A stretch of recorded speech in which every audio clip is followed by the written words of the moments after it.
Hi, in this video, we're going to explore the writing module of the IELTS test.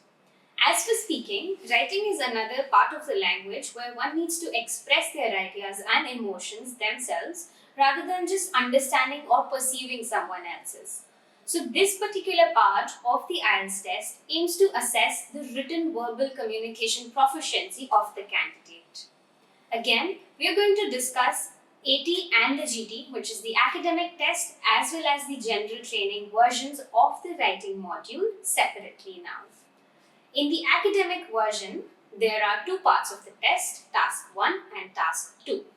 The time given for the test is 1 hour, complete for both of the tasks. The first task is for 20 minutes and the next one is for 40 minutes. The time can be different because there is one complete hour given to the candidate altogether. The first one has a lower limit of 150 words as well as the second one which has a lower word limit of 250 words. That means that at least 150 and 250 words respectively for task 1 and task 2 have to be written in these tasks to get a good band score. Now, the write-up also has to be in paragraphs to bring out significant ideas effectively.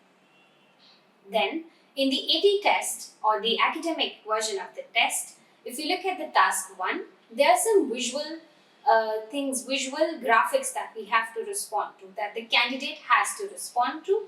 They can be graphics in the form of tables, even graphs, charts, or illustrations in some cases. The candidate has to describe them, has to summarize those data, or even has to give their own interpretations and observations out of those questions. The second task, however, is a point of view where the candidate has to either argument, agree to it, or oppose to the view, or even give reasons to such questions. They can be questions like, should more funding be given to research organizations or commercial organizations by the government?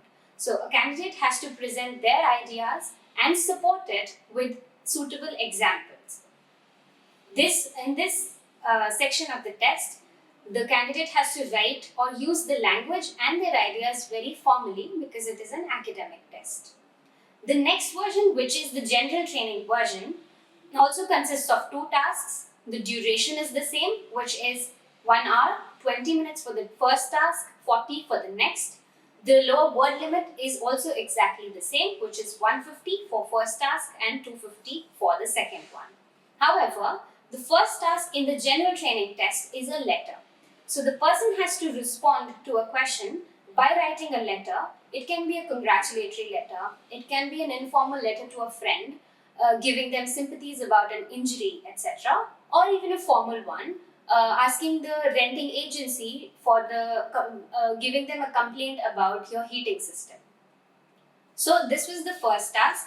The language can range from very informal to very formal depending on the question. The next is the second task, and it is very similar to the one that was there in the academic test. The second task has questions which are point of views, and the person or the candidate has to respond to them, giving their own opinions and ideas and even support them with examples. Now in this part, the only difference is that the language can range from very personal to formal, and it can have a very informal tone to writing as well. This is more suited to test takers who are going to just survive in an environment where English is a language used and is not very academic in its sense. So that was all about the writing module. We hope you found it useful. Thank you.